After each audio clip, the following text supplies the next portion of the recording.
इंतज़ार करने वालों को उतना ही मिलता है जितना कोशिश करने वाले छोड़ जाते हैं। परिंदे से भी ऊंची हमारी उड़ान होगी, एक बार नहीं कई बार होगी। चल रहा होगा जब ज़माने में हारने का दौर, देखना जीत हमारी उसी दौरान हो। Hello my fellow aspirants and welcome to my channel let's crack it. आप सबका बहुत बहुत स्वागत है हमारे चैनल लेट्स क्रैक इट पे। I hope you all are doing well for your exams. And आज का वीडियो होने वाला है कि आप फॉरेस्ट ऐप को यूज़ करके किस तरीके से अपने 5-6 घंटे की पढ़ाई को 13-14 घंटे कर सकते हैं। एंड अगर आप सुबह नहीं उठ पाते, 2-3 बजे लेट उठते हैं, फिर भी आप पूरे दिन अपने टू डू लिस्ट को आराम से कैसे कंप्लीट कर सकते हैं। इसी पे वीडियो बनाते हैं। तो सबसे पहले अगर आपने मेरी वीडियो को लाइक नहीं किया है और चैनल को सब्सक्राइब नहीं किया है तो सबसे पहले चैनल को सब्सक्राइब करके वीडियो को लाइक और शेयर करके कमेंट ज़रूर करना कि कैसा लगा वीडियो। तो चलिए हम करते हैं अपनी वीडियो को शुरुआत। हेलो, मैं हूँ एक एसएससी सीजीएल की एक एस्पिरेंट जो अभी लास्ट 6 to 7 मंथ से बिल्कुल सीरियस प्रिपरेशन कर रही हूँ एसएससी सीजीएल के लिए। और अपनी मेहनत हमें अपना 100% देना है, वेदर एग्ज़ाम क्लियर हो ना हो, बट रेग्रेट बिल्कुल ना हो कि हमने मेहनत नहीं की। तो चलिए आज आपको लेट डे शेड्यूल हम दिखाते हैं कि कैसे अगर आप सुबह 2-3 बजे नहीं उठ पाते और अगर आप सुबह 7 बजे 8 बजे 9 बजे उठते हो तो कैसे आपको अपना टू डू लिस्ट कंप्लीट करना है। मेन ऑब्जेक्टिव रहना चाहिए हमेशा कि आपको अपना टू डू लिस्ट कंप्लीट करना है। ये ज़रूरी नहीं है कि आप सुबह 2 बजे उठो, सुबह 4 बजे ही उठो या फिर सुबह 5 बजे उठो या फिर आप सुबह 7-8 बजे उठो। It doesn't matter. बस मैटर क्या करता है कि आपको अपना टू डू लिस्ट कंप्लीट करना है। ये देखिए मैंने एक चार्ट बनाया हुआ है मैथ्स का। सबसे पहले आप अपना सिलेबस को लिख लीजिए। अगर आपका बैकलॉग है, बहुत ज़्यादा सिलेबस बचा हुआ, एग्ज़ाम्स नियर है, तो यह सबको मैंने सिलेबस लिख लिया है कि क्या क्या बाकी है। उसको अकॉर्डिंगली मैंने बांट दिया है कि मैं एक दिन में कितना कर सकती हूँ अपने पोटेंशियल के अकॉर्डिंग। आप भी उसको डिवाइड कर लो। मुझसे ज़्यादा कर सकते हो तो वो भी लिखो और अगर कम कर सकते हो तो वो भी लिखो। ज़्यादा लिखोगे तो फिर वो कंप्लीट नहीं होगा तो बहुत डिमोटिवेशन होगा। इसलिए आप जितना कर सकते हो उतना लिखो। उसको मैंने अकॉर्डिंगली डिवाइड कर दिया था 60 से 70 दिन के। मैंने उसको डिवाइड किया था 60 से 70 दिन में और पूरा सिलेबस ख़त्म करके 2-3 लेक्चर मैंने हर रोज़। तो ये मेरा डे 5 था और इसमें मैंने आज सारा बैकलॉग क्लियर करने के लिए लिखा था। मैंने जीके वगैरह कुछ नहीं लिखा था आज, बस बैकलॉग क्लियर करना था और बहुत ज़्यादा बैकलॉग बचा हुआ था। तो ये पूरा एक वीक का टू डू लिस्ट मैं बनाती हूँ हमेशा।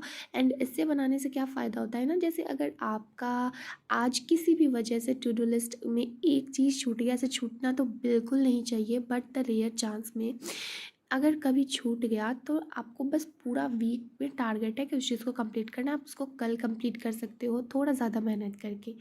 चलिए तो हम शुरू करते हैं कि हम अपना मैथ्स कैसे। तो सबसे पहले मैं सुबह सुबह बैठ गई थी मैथ्स बनाने। आज मैंने जीके वोकैबुलरी नहीं रखा था। तो 2D ज्योमेट्री मेरा एक दिन पहले संडे था और मैंने उस संडे में टारगेट रखा था कि कैसे 2D ज्योमेट्री को कंप्लीट करूं, बट नहीं हो पाया था संडे को निहाओ। तो इसीलिए मैंने आज बैकलॉग कंप्लीट करने का सोचा, क्योंकि जितना बैकलॉग बढ़ते जाएगा उतना ज़्यादा बर्डन होते जाएगा वो धीरे धीरे। तो आज हमें 2D कंप्लीट करना था और बहुत लोगों की ये आ रही थी कि फॉरेस्ट ऐप कैसे यूज़ करें। देखो फॉरेस्ट ऐप यूज़ करना ज़रूरी नहीं है कि आप फॉरेस्ट ऐप से ही टाइमर लगाओ, बट बहुत ज़्यादा लोगों ने पूछा था तो मैं आपको बता देती हूँ। फॉरेस्ट ऐप में बहुत इंपॉर्टेंट चीज़ें हैं, बट आप उसको 1-2 मंथ बस यूज़ करो फॉरेस्ट ऐप को तो वो बहुत काफ़ी है। यहाँ पे टाइमर और स्टॉप वॉच का ऑप्शन मिलता है और वहाँ ऊपर जाके आप उसको यूज़ कर सकते हो। डीप फोकस हमेशा इनेबल रखना, तभी ये आपकी ऐप को ब्लॉक करेगा, ऐसे नहीं करेगा। इसके बाद सेटिंग्स में जाके आपको कुछ ज़रूरी साइन अप कर लो, लॉग इन कर लो। ये मैंने सब्सक्रिप्शन लिया था इसलिए ऑप्शन आया। आप साइन अप लॉग इन नहीं कर पाओगे बिना सब्सक्रिप्शन के, तो वो ज़रूरी भी नहीं है कि आप साइन अप लॉग इन करो। वहाँ पे सब्सक्रिप्शन के बाद ऐप अलाउ लिस्ट आता है जिसमें आप उन ऐप्स को अलाउ करो जो आपको डिस्टर्ब कर सकती हैं। दैट मीन्स कि आप उन ऐप को, जिसमें आपको पढ़ाई में जैसे ड्राइव हो गया, फाइल्स में पीडीएफ्स हो गए, या फिर कोई जैसे आरजी विक्रमजीत सर का चैनल हो गया, करियर वेल हो गया, जिससे हम पढ़ते हैं, उन सबको अलाउ करो, ताकि ये ऐप उसको नहीं रोकेगा। बाकी जितने भी ऐप्स अनटिक हैं उनको ये रोकेगा, उनको आपको यूज़ करने नहीं देगा। यहाँ पे फ्रेंड्स के ऑप्शन पे साइड में जाके आप चेक कर सकते हो कि आपके फ्रेंड्स ने कितने देर आज पढ़ाई की है for the competition of course. And आप ग्लोबल लेवल पे भी चेक कर सकते हो कि लोगों ने कितने देर आज पढ़ाई की है, ठीक है।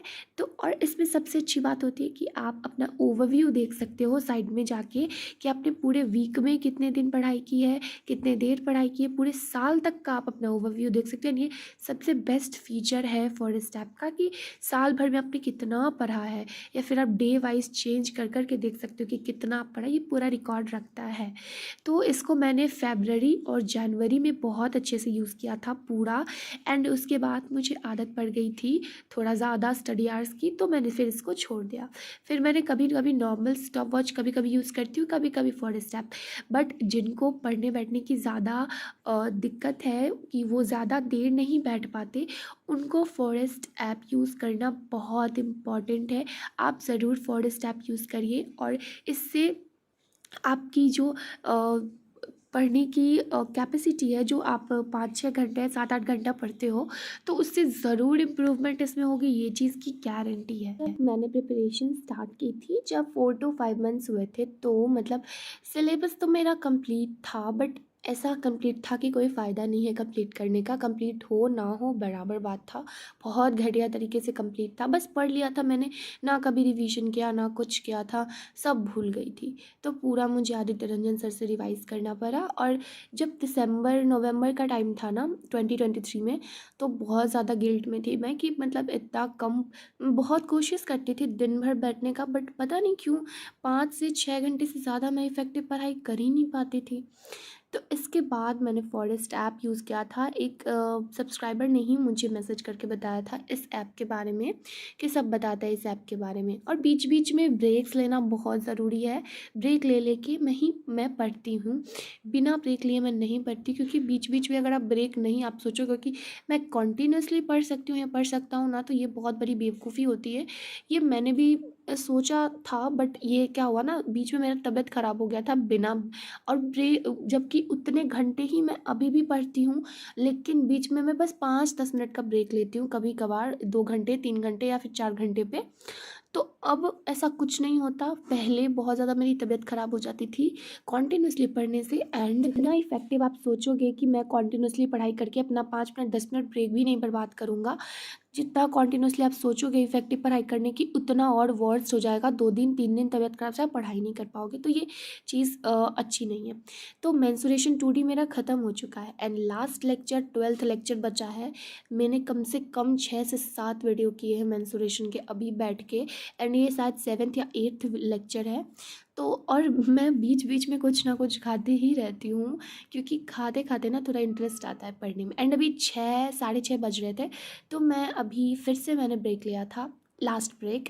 एंड इसके बाद फिर मैं डिनर कर लूँगी रूम में ही, उसकी कोई ज़रूरत नहीं। इसके बाद मैं कॉन्टिन्यूसली पढ़ सकती हूँ, क्योंकि दिन भर में मैंने 3 से 4 ब्रेक्स ले लिए थे। एंड फिर शाम में आके सबके लिए चाय बनाया, मेरे अंकल आए हुए थे, मम्मी पापा सबके लिए चाय बनाया, एंड खुद भी पी लिया थोड़ा सा। एंड उसके बाद चाय का मज़ा लेते हुए फिर से वापस रूम में गई थी। और चाय मेरी इतनी ज़्यादा बड़ी नीड हो चुकी है इस जर्नी में, बहुत ज़्यादा। जब भी लो फील करती हूँ ना, और चाय पी के चली जाती, नॉट कॉफ़ी, कॉफ़ी मैंने बहुत यूज़ किया था, बट उससे बहुत ज़्यादा ये हार्मफुल, बहुत हार्म होता है, क्योंकि और चाय भी हार्म होता है, बट कॉफ़ी से थोड़ा कम, क्योंकि इसमें कैफ़ीन नहीं होता। तो वापस से मैं चाय पी के बैठ गई। ऐसे हमेशा नहीं पीती, हमेशा सिर्फ सुबह में पीती हूँ मैं। शाम में कभी कभार जब बहुत ज़्यादा एग्जॉस्ट हो जाती हूँ, तब शाम में भी चाय प्रेफर करती हूँ मैं। इसके बाद लास्ट लेक्चर का थोड़ा सा बचा हुआ था, एंड मेंसुरेशन 3D का मुझे 2 लेक्चर करना था, तो वो कर ली थी। 2D ख़त्म हो चुका था मेरा 6 साढ़े 6 बजे तक, उसके बाद ही मैं ऊपर गई थी, बाहर गई थी सॉरी। एंड इसके बाद मैंने मेंसुरेशन 3D का लेक्चर ख़त्म किया। अभी रात के 11:30 हो रहे हैं, रूम में ही मैंने डिनर कर लिया था, और अभी बहुत थक गई हूँ। मैंने लगातार 7 बजे से पढ़ाई की थी तो थक गई थी, बहुत ज़्यादा एग्जॉस्ट हो गई थी। तो सबसे अच्छा सोचा सबसे पहले अपना फेस वॉश कर लूँ पानी से, और 1 बॉटल पानी, दिन भर में मैं 4-5 बॉटल पानी पी लेती हूँ। हाँ, इट्स नॉट सफिशिएंट बट उससे ज़्यादा पिया भी नहीं जाता। मैं पढ़ते पढ़ते पीते रहती हूँ पानी, कभी 5 बॉटल कभी 6 बॉटल हो जाता है। एंड अभी 12 बजने वाले हैं एंड 2D ख़त्म हो चुका है। रीजनिंग मुझे करना है इसके बाद, एंड कुछ भी नहीं करना। मेन मेरा मैथ्स का बैकलॉग बच गया था। आज लगभग मैंने 10 से 11 लेक्चर्स किए हैं। 7-8 तो मैंने सिर्फ 2D के किए हैं एंड 2 लेक्चर मैंने इसके किए हैं। उसके बाद अब हमें करना है रीजनिंग। रीजनिंग के बस 2 लेक्चर करने हैं मुझे, ज़्यादा नहीं करने हैं रीजनिंग के। छूट गया था, कल का है ये शेड्यूल, और एक आज का है। ठीक है, तो मैं आपको बताती हूँ कि आपका जितना भी बैकलॉग है, जैसे कि हम लोग जानते हैं कि एग्ज़ाम में अभी बचे हैं सिर्फ 3 से 4 महीने। तो आप सबसे पहले क्या करो, जितना भी सिलेबस आपका, अगर आप सीरियस हो तो जितना भी आपका सिलेबस बचा हुआ है उन सबको सबसे पहले एक कॉपी पे लिखो। फिर देखो, आप जिससे भी लेक्चर देखते हो, आदित्य रंजन सर से, career will say, Rakesh Yadav से, किसी से भी, गगन प्रताप सर से, सब अच्छे हैं। सबसे पहले उनके लेक्चर्स के नंबर लिखो कि कितने ज़्यादा लेक्चर्स बाकी है, रीजनिंग के भी मैथ्स के भी, जिन जिन के आपके बाकी है लिखो। उसके बाद क्वेश्चन के नंबर्स लिखो, जहाँ से भी आप प्रैक्टिस करते हो कि कितने क्वेश्चन है। फिर उसको अकॉर्डिंगली डिवाइड करो। एक दिन में जैसे आप 3 लेक्चर रख लिए और 100 क्वेश्चन रख लिए, दूसरे दिन में 3 लेक्चर 100 क्वेश्चन, और 100 क्वेश्चन किसी और चैप्टर के होने चाहिए, लेक्चर किसी और चैप्टर के। तो आप इसको अकॉर्डिंगली डिवाइड कर लो। अगर आपको नहीं समझ में आ रहा किस तरीके से करना है, तो मैंने स्टार्टिंग में अपना दिखाया था वो शेड्यूल, जो मेरा वॉल पे मेरे सामने चिपका हुआ था। आप उसको स्टॉप करके वीडियो वहाँ पे स्क्रीनशॉट ले सकते हो आइडिया के लिए। उसके बाद अपने कॉपी मत करना उसको, क्योंकि दूसरे का शेड्यूल बना हुआ आपको काम बिल्कुल नहीं आएगा। मेरे बहुत सारे चैप्टर्स कंप्लीट हो चुके हैं, कुछ कुछ बचे हुए हैं, और आपके भी अलग अलग चैप्टर्स कंप्लीट होंगे, तो आप उसको अपने अकॉर्डिंग उससे आइडिया लेके आराम से बना लेना। तो आई होप आप सबको बहुत अच्छे तरीके से समझ में आ गया होगा ये चीज़। एंड रीजनिंग मैं कलर्स यूज़ करके बनाती हूँ, क्योंकि रीजनिंग में जो डाइस चैप्टर है ना, क्यूब क्यूबॉइड वाला, वो मुझे इससे बहुत मज़ा आता है बनाने में। तो आज का व्लॉग हम यहीं तक रखते हैं। सारा रीजनिंग का लेक्चर कंप्लीट हो चुका है, मैथ्स कंप्लीट हो चुका है, मेरा पूरा बैकलॉग कंप्लीट हो चुका है। रीजनिंग में कम टाइम लगे थे, अभी 1:30-2 बज रहे हैं रात के, एंड अभी मैगी बना के मैंने खाया है, एंड इसी के साथ करते हैं कंप्लीट। और अच्छा लगे तो लाइक से सब्सक्राइब करना बिल्कुल मत भूलिएगा। नहीं, मिलते हैं नेक्स्ट व्लॉग में, तब तक के लिए राधे राधे।